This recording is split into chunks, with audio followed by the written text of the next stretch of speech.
Vamos a continuar con dos temas importantes.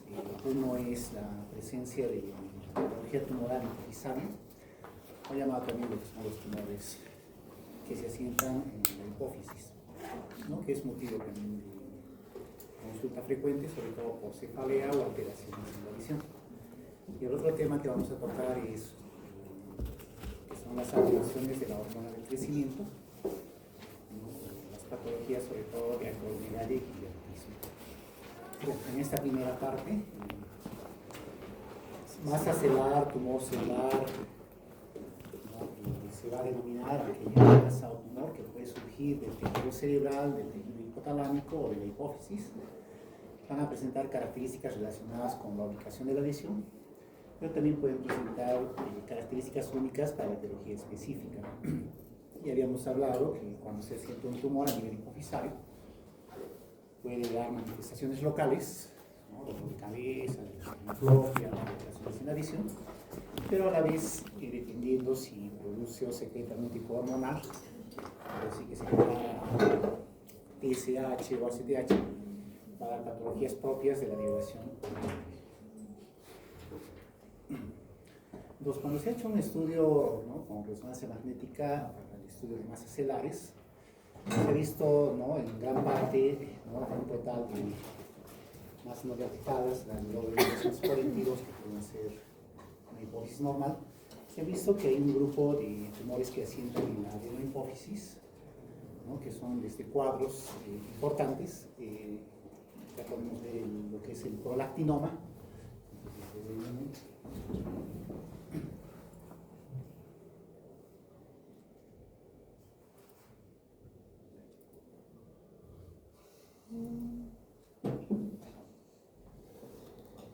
¿No? Podemos ver que de todos los tumores que asientan en la hipófisis, el prolactinoma es el tumor hipofisario más frecuente, seguido del adenoma no funcionante, es decir, un tumor que no produce ningún tipo de hormonas.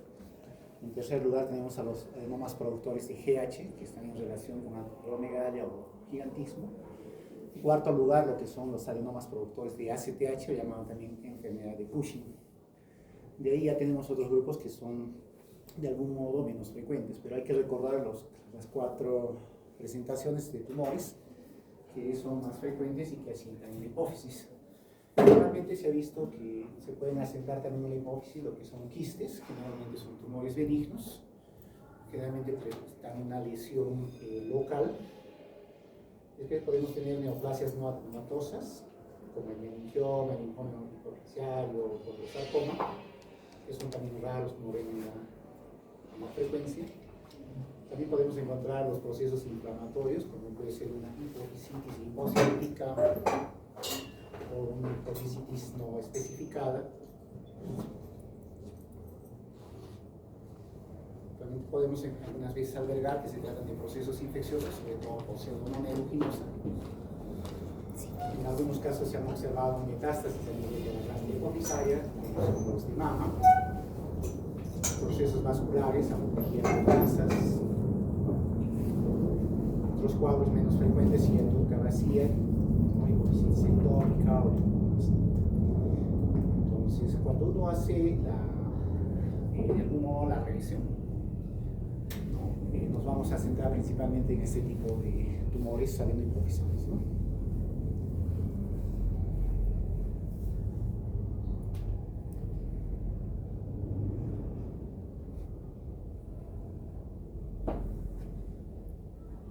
Entonces, ¿qué factores están implicados en esta patogenia de los tumores hipofisarios? Es decir, ¿por qué se pueden producir?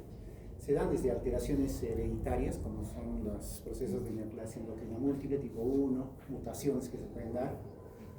Puede haber alteraciones hipotalámicas, ¿no?, que por ejemplo una producción excesiva de la GHRH o CRH, que al estimular a nivel de la glándula hipofisaria, este estímulo puede hacer que la hipófisis también aumente de volumen. Puede haber activación de receptores.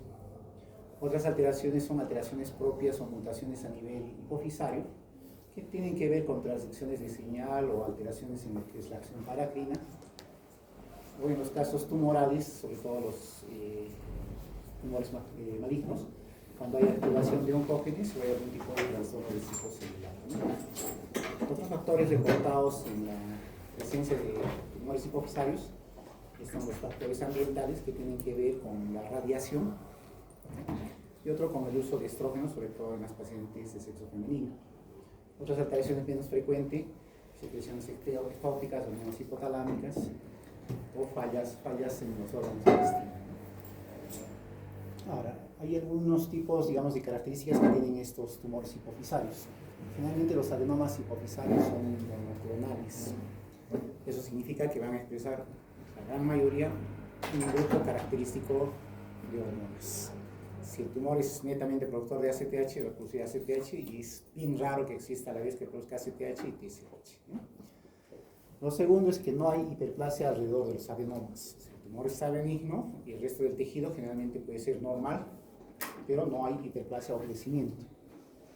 Igualmente, ¿no? Se dice que cuando hay resección quirúrgica de estos tumores, estos adenomas, ¿no? Se menciona que puede haber un control bioquímico en el 75% de los casos. Es decir, muchos de ellos, a través de la resección quirúrgica, pueden ser normofuncionantes, un 25% quizás requieran la terapia de sustitución, ¿no? Igualmente, la hipersecreción en hipófisis sin control va a persistir. ¿Por qué? Porque este tipo de tumores tienen un tipo de liberación autonómica, es decir, escapan del mecanismo de retroalimentación. Y cuando se operan o se retiran estos tumores, el patrón de pulsatividad hormonal, es decir, el ritmo circadiano, también puede recuperarse. Esta es una cascada que se resume sobre cómo es que se produce la carcinogénesis a nivel de la hipófisis, ¿no? Por lo general, todos nacen con una hipófisis normal. En un tiempo, a través de liberación de factores hormonales, la hipófisis puede sufrir un proceso de hiperplasia, debido a que puede haber activación de oncogenes, inactivación de genes supresores, o puede haber una desregulación del ciclo celular, sobre todo cuando los pacientes de repente son sometidos pues, de repente a radioterapia o a algún tipo de quimioterapia, ¿no? Esto hace que en el tiempo se presenten los microadenomas. El término de microadenoma se reserva para esos tumores por debajo de 10 milímetros o menos de 1 centímetro. Si esta hiperplasia continúa y sigue habiendo algunas mutaciones adicionales, probablemente este microadenoma va a incrementar de tamaño y se va a determinar un macroadenoma. En este caso van a ser tumores mayores de 1 centímetro. Si a esto tenemos algún tipo de mutaciones adicionales, o no se hace una detección temprana, o de repente por la senescencia o por la adultez, estos macroadenomas pueden desencadenar en un tumor agresivo y o maligno. Realmente, como han visto en la frecuencia que les he mostrado, son un poco raros. Pero para esto se tiene que dar un tiempo, ¿no? Como toda patología endocrina, son cambios sustanciales, graduales, de algún modo, que se dan en un tiempo determinado. Entonces hay que recordar qué efectos locales puede tener una masa hipofisaria. Ya habíamos visto cuando determinamos qué límites tiene la hipófisis. Estos van a depender de qué estructura esté afectada.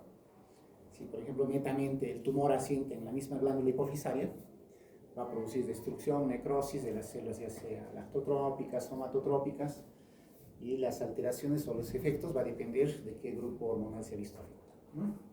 Si la estructura afectada es la vía óptica, generalmente va a haber con las alteraciones como es la hemianopsia bitemporal, lo que dicen, ¿no? Una visión en tubo, ¿no? Generalmente cuando nosotros hacemos una campimetría con el paciente, de repente el paciente llega hasta un cierto grado de apertura, ¿no? Entonces eso nos podría indicar que hay una tumoración que está produciendo compresión en la vía óptica. Si hay alteraciones a nivel hipotalámico, sobre todo cuando el crecimiento se va a dar, digamos, de forma ascendente hacia estructuras que están en la parte superior, dependiendo del núcleo hipotalámico que se había afectado, también va a haber el efecto clínico o los síntomas, ¿no? Puede haber disfunción de la sed, del sueño, obesidad, destrucción de repente de lo que es el núcleo supraóptico, puede haber diabetes insípida, y así, ¿no? Una serie de afecciones, si son de estructuras netamente del cielo. Sin embargo, lo que se ha visto más y lo que nos ayuda a nosotros de algún modo determinar si hay algún efecto de masa hipofisaria, tiene que ver con lo que es la vía neurooftalmológica, es decir, los efectos de campo. Y esto de la hemianopsia bitemporal puede ser de repente la más frecuente, pero no es la única forma de presentación, ¿no? Como ahí pueden ver, puede haber una hemianopsia bitemporal en un 50%, ¿no? Puede haber amaurosis o ceguera de tipo neurológica con hemianopsia en 12%, una mianopsia contralateral o monocular 7%. Entonces va a depender bastante del tipo de compresión que se vaya dando. También puede haber pérdida de agudeza, pueden tener alteración en la visión de colores, los potenciales evocados visuales alterados.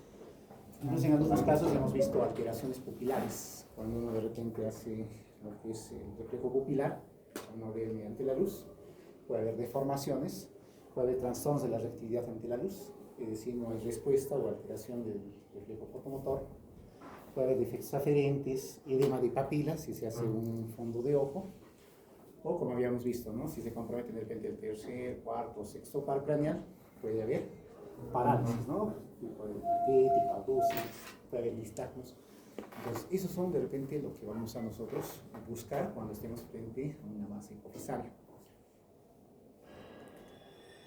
Entonces, esto es lo que se observa, ¿no? Digamos, se explica, digamos, cómo son los efectos locales de la compresión del quiasma óptico. En este lado, en el A, podemos tener cómo es, ¿no? Las fibras retinianas temporales, las fibras retinianas nasales, de forma normal. Como está en este caso la glándula hipofisaria, cuando no hay ningún tipo de alteración en estas vías, lo que es el complejo del campo visual no se ve alterado, ¿no? Entonces lo que nosotros vemos sin ningún tipo de distorsión.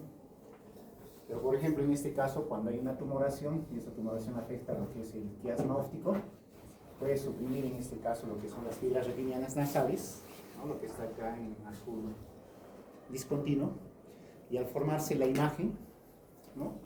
De repente la parte externa no se va a ver captada.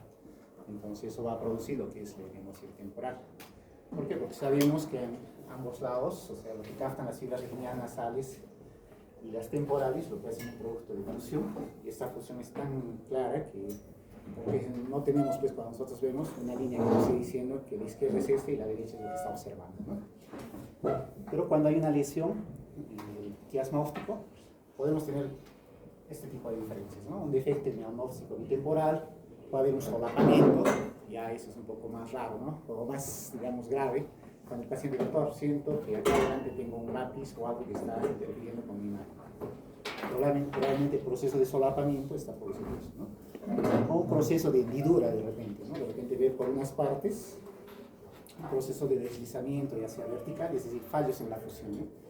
Doctor, ¿no se parece que para poder ver necesitara un poco inclinarme y de esa forma ver mejor? Entonces estas alteraciones hay que estar atentos, ¿no?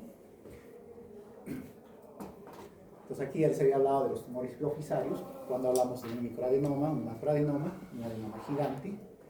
Se supone que a mayor tamaño, mayor destrucción de la silla turca, acuérdense cómo era, ¿no? Es una estructura dura, rígida, que no permite pues que se pueda, digamos, extender, por no decir, el tumor o el tejido sano, ¿no?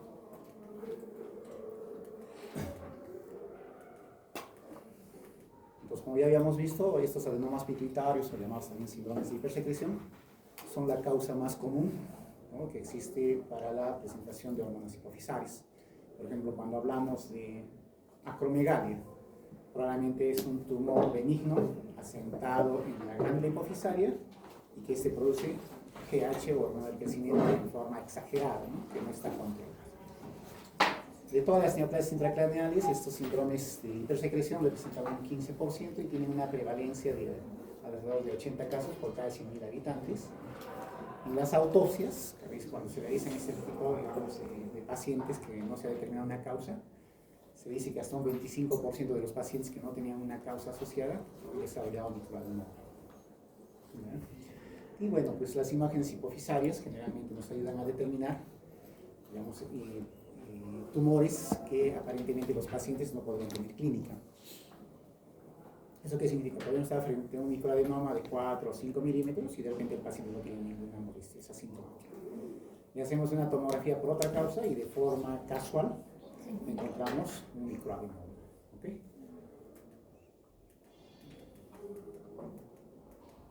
Pues nuevamente recordando estos síndromes pituitarios que normalmente al ser tumor benignos se considera como neoplasia benigna. O sea, la mayor afectación que puede tener son netamente a nivel local, es decir, no van a producir nunca metástasis, ¿no?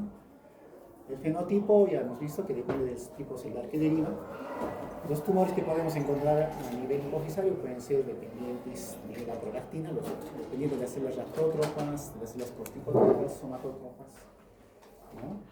Que van a secretar sus respectivas hormonas. Realmente, cuando se hace una cirugía de estos pacientes, de repente se retira el tumor, al final pasan a biopsia inmunohistoquímica, ¿no? Y de esa forma nosotros también podemos determinar cuál es el grupo celular abundante o predominante en esta lesión.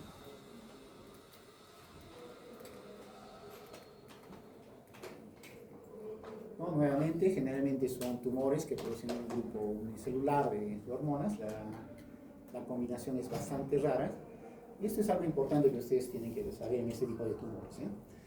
Estos tumores que son hormonalmente activos, nuevamente, que producen GH de forma excesiva, no se van a regir, o sea, van a tener una secreción autónoma.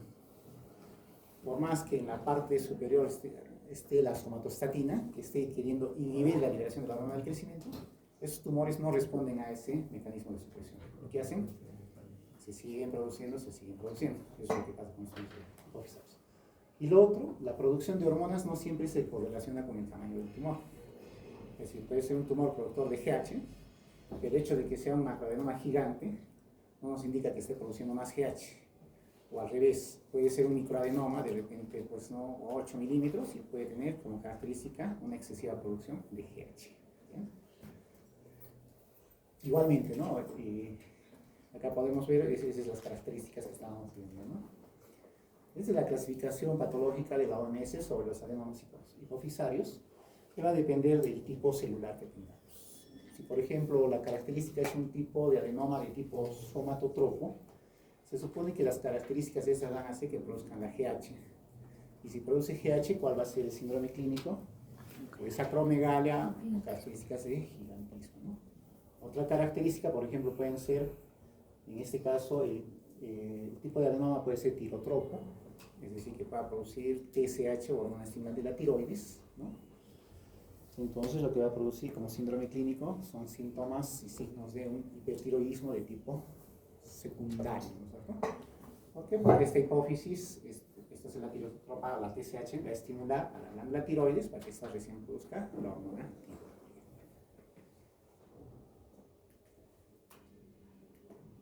Entonces, dentro de la prevalencia del adenoma hipofisario, ahí pueden ver, ¿no? Acá tenemos de los más frecuentes, como les mencionaba, la secreción de ACTH, la secreción de GH, la secreción de prolactina, y los tumores no funcionales, es decir, no producen ningún tipo hormonal. Y de lejos, la prolactina o el prolactinoma es el tumor más frecuente. En todas las series que ven en los países nórdicos, en los países de Europa, donde de lejos son los más frecuentes. Y a su vez, como les mencionaba, son seguidos de los tumores no funcionales, ¿no es cierto? Acá tenemos qué pruebas nosotros podemos determinar cuando hay sospecha de un tumor hipofisario. Si estamos sospechando que hay un proceso de acromegalia clínicamente, podemos solicitar pruebas de IGF-1 o lo que se llama la somatomedina 1, producir pruebas de sobrecarga oral de glucosa para determinar si estamos frente a una excesiva producción de GH, dependiendo igual de cuál sea la predominancia o lo que estemos sospechando, ¿no? Si, por ejemplo, hace síntomas de hipertiroidismo y estamos sospechando de un tumor de TSH, pediremos pues la determinación de la TSH, la tiroxina libre, y de acuerdo a eso determinaremos, ¿no? En ese caso igual, ¿no? Si, por ejemplo, es un tumor secretor de TSH, probablemente tanto la TSH como la T4 libre se van a encontrar incrementados. Eso igualmente nos va a hablar de ¿qué? De un hipertiroidismo secundario, es decir, que la lesión probablemente está localizada a nivel de la hipófisis. Entonces, tomaremos un tema del tumor más frecuente, vamos a explicar los dos tumores más frecuentes. Uno es el relacionado con la prolactina y el otro con la GH. En el caso de la hiperprolactinemia, ¿no? Vamos a volver a repetir, es el síndrome de hipersecreción más común, tanto en varones como en mujeres. De todos ellos se dice que los prolactinomas, es decir, un tumor productor de prolactina, son la causa más frecuente de niveles de prolactina por encima de 200 microgramos por litro. ¿Ya? Un paréntesis para esto, por decir, ya, en el seguro los valores de prolactina están entre 8 y 26, por decir, no me acuerdo muy bien cuál es, pero podemos hablar de hiperprolactinemia si ese valor está por encima de 26, ¿ya? Pero si estos valores cuadruplican, como en este caso son por encima de 200, lo que hay que sospechar es que está habiendo un tumor que está produciendo prolactina. Entonces, nuestro razonamiento debe ser buscar si tiene algunas alteraciones locales, solicitar de repente una tomografía de hipófisis o una tomografía craneal. Pero si los valores son menos pronunciados por debajo de 200, hay otras causas que pueden producir liberación de prolactina o hiperprolactinemia. ¿Ya? Lo que son fármacos, de repente un hipotiroidismo subclínico. Pero este valor o este corte nos ayuda a diferenciar cómo vamos a hacer la búsqueda. ¿Ya? Por eso se dice que en las elevaciones menos pronunciadas rara vez podemos observar microprolactinomas, pero es más común que se deba a fármacos. ¿Ya? Alteraciones, compresiones en el tallo hipofisario, hipotiroidismo o insuficiencia renal. ¿Por qué? Porque el espectro es amplio, ¿no pueden ver, no? Entonces, si en un caso ustedes están sospechando que tienen una hiperprolactinemia, el primer valor que se deben ver es el nivel del valor. Es muy alto, ¿no? Está por debajo de 200. Si es muy alto va a ser mucho más fácil. Tomografía en hipófisis, probablemente un prolactinoma, opero y se soluciona. El problema es cuando está por debajo de ese valor, ya hay menos frecuencia que sea un tumor, igual voy a hacer mi tomografía a nivel de la hipófisis. Si me sale normal, que la hipófisis está normal, entonces comienzo a buscar todo el resto de alteraciones que me podrían producir esa hiperprolactinemia. Dentro de ellos, ya pueden ver en el video 5, donde dice una hipersecreción inducida por fármacos. Entonces tenemos que hacer una revisión si el paciente está tomando alguno de esos fármacos. Y muchos de esos fármacos, pues, ¿no? Normalmente los vamos usando en la actualidad, ¿no? Muchos pacientes van usando este tipo de medicamentos. Por ejemplo, los pacientes que puedan tener de repente psicosis o esquizofrenia, donde pueden usar las fenitiacinas, la clorpromacina, el haloperidol. En algunos pacientes que puedan tener, por ejemplo, para control de la presión arterial, pueden usar la metildopa. Algunas veces ya nos ha pasado en pacientes gestantes que hacían una preeclampsia y para controlar usaban el metildopa. De pronto hicieron hiperprolactinemia. Se buscaba por qué era la causa y el hecho de solamente retirar la metildopa hacía que se normalice, ¿no? Otros medicamentos que podemos usar está la amitriptilina, la fluoxetina, que usamos en trastornos ansiosos, trastornos depresivos.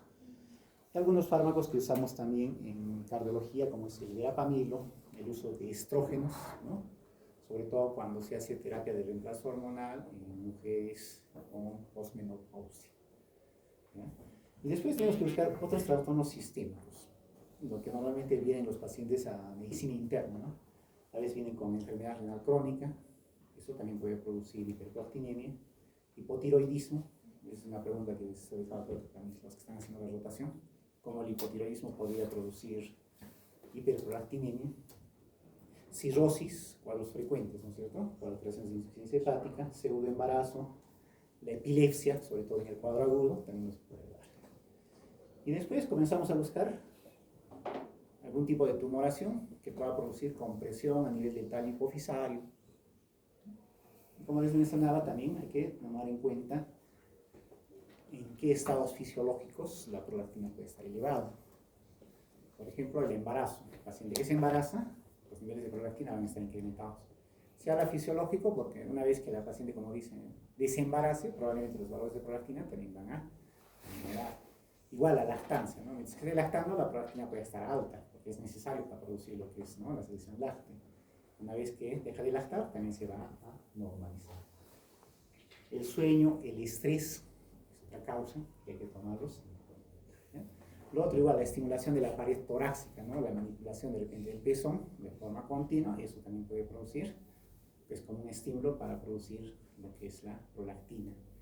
Por eso es que el bebé cuando succiona, cada vez que succiona está estimulando para que se produzca mayor prolactina, eso hace que se produzca mayor secreción láctea o leche, ¿no? Para que pueda lactar. Bien. La clínica, ya habíamos mencionado, va a depender, ¿no? Si es una tumoración, probablemente puede haber alteraciones visuales. ¿Qué están viendo ahí? ¿Qué dicen? Estrabismo, ¿no? ¿Qué tipo? Divergente, convergente. ¿Está convergente o está divergente? Convergente, ¿no? dolores de cabeza, cefaleas, ¿no? Exoftalmos, proftosis. Entonces, que hay que buscar las lesiones asociadas a la masa tumoral, ¿no? En los casos más severos, cuando tenemos en compromiso de la región frontal o de la estancia gris por compresión, los pacientes pueden llegar a convulsiones y ahí se va a depender del tamaño del tumor, ¿no? ¿Qué otras manifestaciones? Amenorrea, hemos dicho, esterilidad o infertilidad, ¿no? En lo que es la galactorrea, ¿no? Entonces, tres características siempre dicen, ¿no? La triada para determinar hiperprolactinemia, ¿no? Las mujeres, ¿no? Amenorrea, infertilidad, ¿ya? Y lo que es la galactorrea. ¿Listo? Después ya comienzan a buscar el resto y con eso pueden hacer el diagnóstico. Pregunta de examen, ¿no? Una pregunta. Listo. Esta sería la primera parte. No sé si hasta aquí tengan alguna pregunta.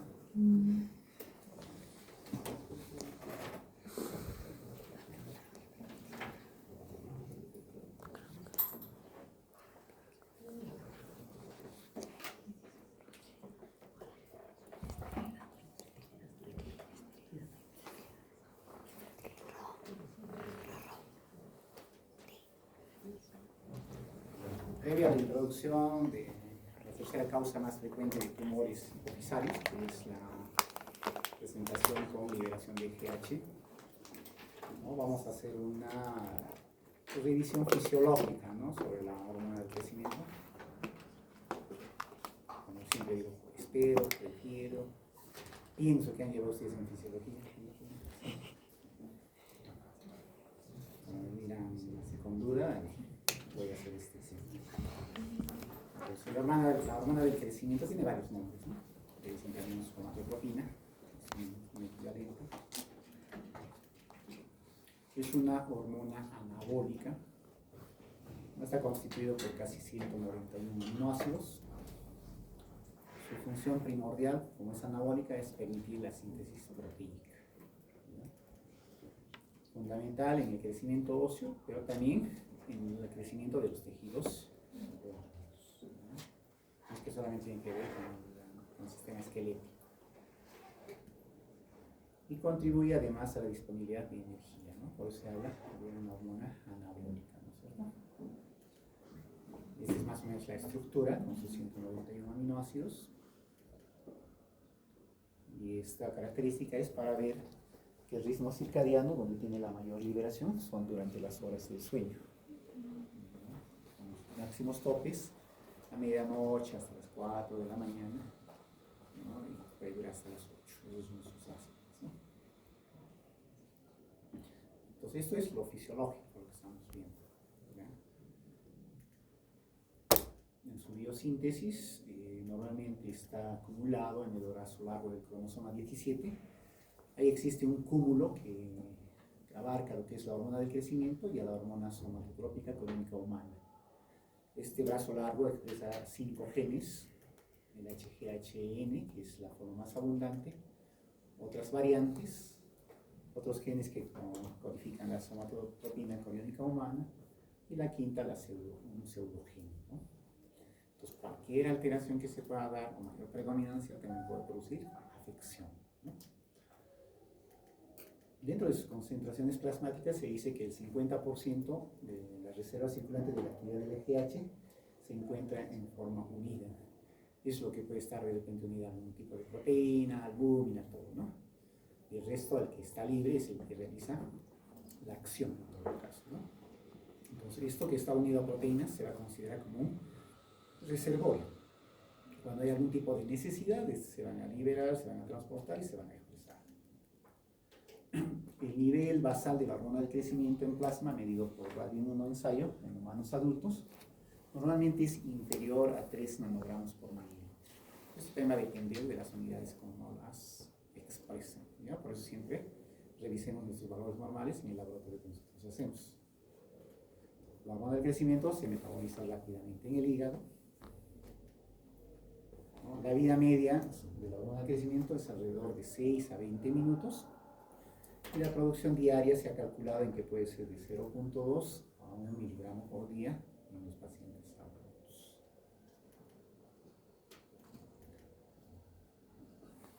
Otra situación importante es los receptores de la hormona del crecimiento, que pueden estar ubicados en el tejido óseo, en tejidos blandos. Estos tienen una característica, ¿no? Este receptor es una proteína con 620 aminoácidos, tiene 3 componentes, ¿ya? Una gran porción extracelular, un dominio transmembrana que pueden ver acá, y otra gran región citoplásmica. Generalmente la hormona del crecimiento va a tener 2 dominios de fijación al receptor, que son estas que pueden ver acá, esta 1 y esta 2. Generalmente se dice cuando atrae a un en este caso a un receptor, generalmente otro dímero, en este caso el STAT1, a la vez se va a acoplar. Cuando se acopla, estos producen estímulo a nivel de lo que es el núcleo y pueden producir expresiones, sobre todo con lo que es la liberación del calcio. Hay muchas funciones que tiene este receptor, ¿no? Pero la más importante es que este tipo de activación, la activación de la vía de la glicogenasa CANUS2, que se asocia a los transductores de señal de la transcripción activa, es YAC2 de esta, que son estos de acá, que en todo caso estimulan a lo que es la región del núcleo. Esto lo que va a producir es expresión, estimulación y después posteriormente estímulo a lo que es el factor de crecimiento de insulina tipo 2. ¿Por qué les pongo estas figuras? Porque en algunos casos vamos a observar que puede haber alteraciones en este receptor. Es decir, si hay alteraciones en ese receptor, puede producirse toda la GH, pero al producirse la acción, puede haber resistencia e insensibilidad y los pacientes pueden tener déficit en lo que es la acción de la hormona del crecimiento. Muy bien. ¿Qué efectos tiene la hormona del crecimiento en el crecimiento, así para redundar? Acelera la condrogénesis, es decir, la formación de lo que es el cartílago. Entonces, a medida que las placas epifisales de crecimiento se van ensanchando, va depositando más matriz ósea, ¿no? De esa forma hace que los huesos, como decir, tengan mayor longitud. ¿No? Pero también va a producir lo que es estímulo a nivel de los tejidos blandos. Tiene que ver con lo que es la tiroides, con lo que es el hígado, el vaso, con lo que es el intestino, el colon. Entonces se dice que su acción no solamente es a nivel de tejido óseo, sino también a nivel visceral. También tiene su efecto en el metabolismo de proteínas, electrolitos, claro, sí. Se trata de una hormona anabólica, finalmente va a producir un balance positivo nitrogenado, es decir, va a haber, cuando los pacientes consuman mayor cantidad de proteínas, el balance nitrogenado va a ser positivo. ¿Qué significa? Que va a acumular más que de lo que va a utilizar, y eso se utiliza, por decir, en lo que es la parte del tejido muscular, en el tejido óseo. Van a ver que en los pacientes que usan hormona de crecimiento cuando los requieren, como en los niños, uno les va poniendo la hormona de crecimiento y sin que se dé cuenta van acumulando tejido muscular. ¿Ya? Eso tiene que ver con la acción de la hormona de crecimiento. ¿Ya? Bueno, en adultos lo que se ha visto cuando los pacientes tienen deficiencia de GH y se utiliza en ellos la hormona del crecimiento, puede aumentar la masa corporal magra, puede reducir el colesterol plasmático, puede aumentar la absorción de calcio en el tubo digestivo, puede aminorar la excreción de sodio, ¿no? Y se dice que esta excreción de 4-hidroxiprolina, que uno podría dosar en la parte de la orina, nos demostraría que está habiendo actividad de la hormona del crecimiento. Otros efectos metabólicos tienen que ver que, acuérdense, la GH es una hormona anabólica, pero también puede ser diabetógena. ¿Qué significa? Que a mayores niveles de hormona del crecimiento también va a producir mayores niveles de glucosa. Por eso hay una relación casi directa con la hormona del crecimiento. A mayor nivel de hormona del crecimiento, mayores niveles de glucosa. Igualmente, a menores niveles de hormona del crecimiento, niveles de glucosa baja. Por eso en los acromegálicos o pacientes con gigantismo tienen alto riesgo de hacer una diabetes de tipo secundaria. Y en los pacientes que tienen enanismo por falta de hormona del crecimiento, muchas veces tienen episodios de hipoglicemia.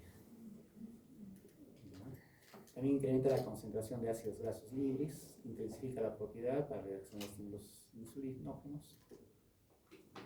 Y la otra parte importante que va asociada a la hormona del crecimiento son las somatomedinas, ¿no? Que son factores polipeptídicos de crecimiento que se secretan por el hígado y otros tejidos. Los dos que tenemos, les parece conocidos, son los factores de crecimiento similar a la insulina tipo 1 y la tipo 2. Más importante, la tipo 1.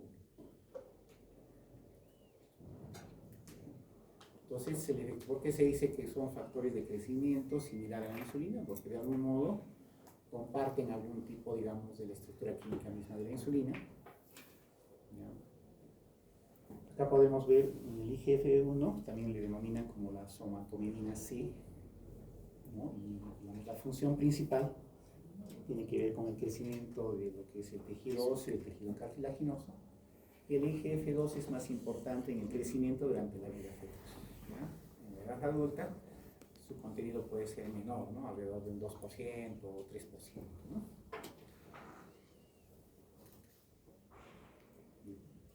Entonces, ¿cómo es que se produce, en este caso, el crecimiento e inhibición de la insulina por la GH? ¿No? Acá tenemos en el lóbulo anterior que se produce la hormona del crecimiento. Este tiene dos características, ¿no? Puede producir acciones de promoción del crecimiento. Para eso la GH va a activar a nivel de lo que es el hígado. El hígado va a producir el factor de crecimiento tipo 1 o somatomedina C. Debe tener aumento en la síntesis proteica y dependiendo del órgano, ¿no?, que esté estimulando va a tener una acción, ¿no? Si por ejemplo es a nivel del tejido óseo y cartílago, va a producir un aumento de crecimiento lineal. Esa es la característica que tiene, ¿no? Si su acción es a nivel del tejido muscular, aumenta la masa muscular en el tejido muscular, ¿no? Pero por otro lado, habíamos hablado que la hormona del crecimiento es una hormona contrarreguladora, ¿no?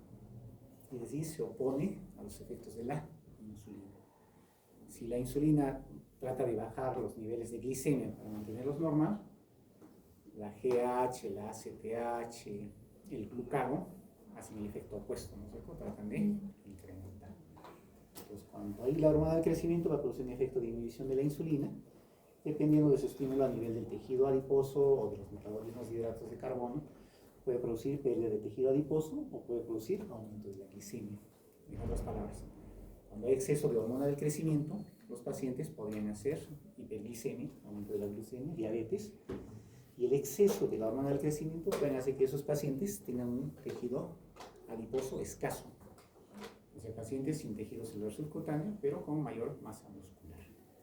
Si es al contrario, donde hay disminución de la hormona del crecimiento, ves que haya pérdida de tejido adiposo, ¿qué va a haber? Acúmulo de tejido adiposo y probablemente disminución de la glucosa. Por eso alguna vez se han puesto a pensar, ¿qué pasaría si no hay hormona del crecimiento en el paciente adulto, que ya terminó de crecer, toda esa situación, ¿no? O sea, ya no va a tener alteración con la talla. Entonces lo que se van a ver esos pacientes es que van a tener tendencia a hacer hipoglicemia 1, van a tener una masa muscular magra disminuida, van a ser obesos, van a tener un incremento del tejido adiposo, ¿ya? Entonces, cuando hay alguno de esos casos, en algunos casos, aunque no tengan, se puede suplementar de acuerdo a la necesidad que tienen estos pacientes. ¿Ya? Lo mismo de lo que mencionaba en el cuadro anterior, a través de qué efectos, digamos, producen un aumento de la masa muscular. Puede haber aumento de la captación de aminoácidos, aumento de la síntesis de proteínas, disminución de la captación de glucosa, o cómo produce, en este caso, el crecimiento en longitud, ¿no?, a nivel de los condrocitos o el tejido óseo. ¿Por qué? Porque la hormona del crecimiento a través del IGF-1 va a producir un aumento en la síntesis de colágeno, aumento de la síntesis proteica, va a haber un aumento de la proliferación celular, y todo eso va a hacer que nuestro paciente tenga un crecimiento en longitud, ¿no? Entonces, cuando ustedes tienen de esta forma, digamos, el esquema, cuando vamos a entrar a la fisiopatología, ustedes tienen que observar qué va a pasar cuando hay una disminución, por decir, de la GH. Si se van a ver bloqueados esos procesos, los cuales van a ser los efectos clínicos que puedan tener, ¿no?, dependientes de esto, ¿no? Lo que les decía acá, ¿no? GH en el tejido adiposo disminuye la captación de glucosa, aumenta la lipólisis. Al aumentar la lipólisis va a disminuir el tejido y será lo graso, ¿no? Pero si es al contrario, en vez que disminuya la adiposidad, va a incrementar la adiposidad, ¿no? Muy bien. Y este es el eje hipotalámico hipofisario, GH o somatotropo. En la clase anterior, cuando hablábamos del hipotálamo, hablábamos para que haya liberación de lo que es la GH, ¿no? Tiene que haber lo que es esta interregulación entre lo que es la hormona liberadora de GH y la somatostatina. La somatostatina es un factor inhibidor de la liberación de GH. Y la GHRH es un factor estimulador, ¿no es cierto? Por eso está un positivo y el otro negativo, ¿no? Entonces, para que haya liberación de GH, tiene que haber un predominio de la liberación de la GHRH sobre la somatostatina. Si el efecto es lo contrario, probablemente haya supresión de la liberación de la GH. Entonces, todo el ciclo se puede ver, digamos, interrumpido, ¿no? Por ejemplo, hay tumores hipotalámicos que pueden producir somatostatina, los somatostinomas. Y por algún caso pueden producir mayor nivel de somatostatina. Si ese es el predominio sobre la GHRH, el efecto de liberación de GH se va a ver bloqueado y los pacientes pueden cursar con hipoglicemia, déficit de crecimiento, de acúmulo de tejido graso, visceral, ¿no? Entonces esto es importante, ¿ya? Tenemos los estímulos, hemos visto. Para que haya estímulo entonces de la GH, dos cosas, ¿no? Mayor liberación de GH-RH. Segundo, que haya menor producción de somatostatina. Y el tercer factor va a ser la grelina. La grelina es otra hormona, ¿no? Así como se encuentra también a nivel del sistema digestivo, también se encuentra a nivel talámico. Que esto también va a producir estimulación de la liberación de la GH. Hay liberación de GH, estímulo a nivel del hígado para que se produzca la somatomedina C. Esto acción sobre tejidos, ¿no?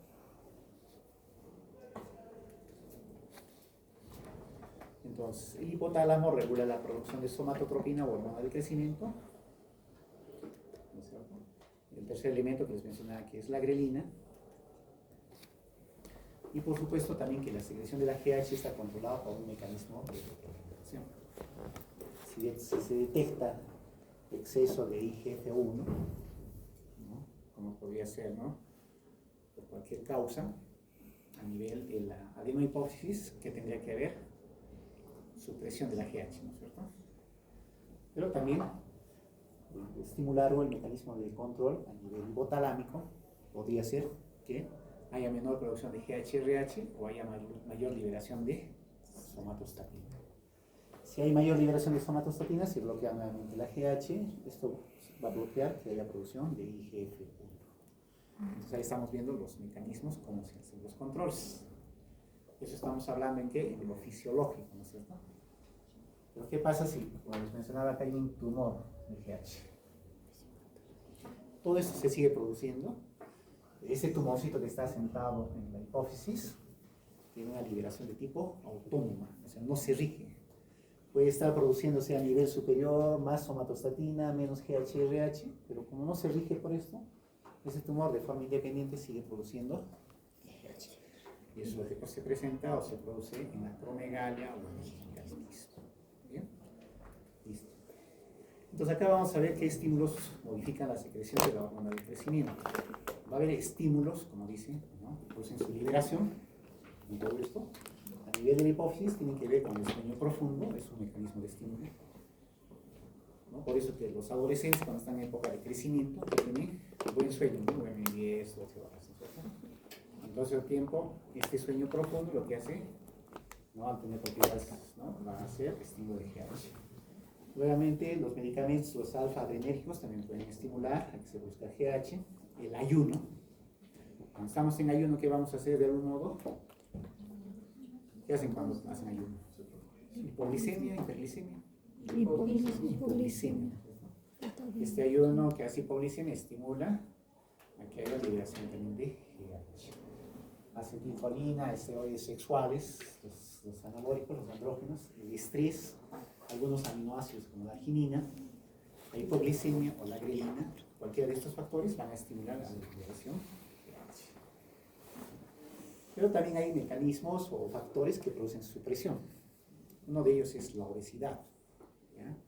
Por eso es que cuando están en periodo de crecimiento, ¿no? Y están viendo que de repente pues, el pequeño no está creciendo y es obesito, lo que hay que hacer cuanto antes es mejorarle esa obesidad. ¿Qué significa? Ayudarle a bajar de peso, que haga actividad física, ejercicio, porque si no en el tiempo va a perder su potencial de crecimiento. ¿Qué otros mecanismos hacen supresión? Los beta-adrenérgicos, los glucocorticoides. Los glucocorticoides también son diabetógenos, ¿ya? O sea, que incrementan los niveles de azúcar. Ácidos grasos libres, la presencia de glucosa elevada, hipotiroidismo, puede producir supresión de lo que es la liberación de GH. Y por supuesto el IGF-1 incrementado también puede producir supresión de la GH, ¿no? Ya hemos visto en el mecanismo de retroalimentación. Esto sigue todo el esquema, ¿no? A nivel hepático, pero también a nivel de lo que es la producción del IGF-1 hay factores que inhiben. Es decir, es un paciente normal que ha producido GHRH, está produciendo su GH, viene a estimular al hígado y a este nivel puede haber inhibición, o sea, menor producción de IGF-1. ¿Qué mecanismos producen esta disminución o supresión de la producción del IGF-1? La desnutrición, ¿no? Pacientes que de repente tienen pues, déficit calórico proteico, es decir, su ingestión sea menor de su tasa metabólica basal, enfermedades agudas que pasan, ¿no? En nuestro medio, infecciones respiratorias agudas, enfermedades diarreicas, luego enfermedades crónicas, EPO, alteraciones o mutaciones como la deficiencia del receptor de GH, que es el enanismo del Laron en este caso, así se denomina, es decir, se produce la GH, al tener deficiencia en el receptor de GH, esto no se expresa y estos pacientes simplemente no crecen, ¿ya? Pero doctor, ¿se está produciendo la GH normal? Sí, se produce la GH, pero el IGF-1 no se está estimulando o no se está produciendo. Igualmente cuando hay deficiencia de receptores del IGF-1, ¿no? Entonces, cuando ustedes tienen que, digamos, determinar qué factores vamos a tener para que los pacientes tengan enanismo, por decir, o tengan un déficit de crecimiento, podemos tener porque hay pérdida o falta de factores de estimulación, o porque hay efectos supresores, o porque hay factores de inhibición a nivel de IGF-1, ¿ya? Entonces, cuando se habla de digamos, del crecimiento normal que debería tener un paciente, hay muchos factores que nosotros tenemos que revisar. Y cuando hacemos el estudio de pacientes con déficit de crecimiento, tenemos que buscar todos ellos, ¿ya? Algunos de ellos los glucocorticoides, ¿ya? A veces se han dado cuenta que hay pacientes de 7, 8, 10 años que tienen asma de forma temprana, ¿no? Usan inhaladores, usan dexametasona, usan corticoides para su control. ¿Eso qué hace? Suprime la liberación de GH. Si lo usan mucho tiempo, muchos años, probablemente las tallas que ellos tenían, digamos, una talla parental a 1,65 m, por decir. Si hay mucha terapia con glucocorticoides, probablemente lleguen pues, a unos 50. ¿Por qué? Porque el corticoide también acelera lo que es el cierre de los cartílagos epifisarios. Se cierran de forma temprana, porque por más que después lo suspendan, ya no van a poder regular su crecimiento. ¿Okay? Muy bien. ¿Qué más tenemos acá? Listo, hasta esta parte algún control. Vamos a darnos unos 10 minutos. Vamos a hablar sobre lo que es acromegalia y gigantismo, ¿no? Nos damos unos 10 minutos para que podamos.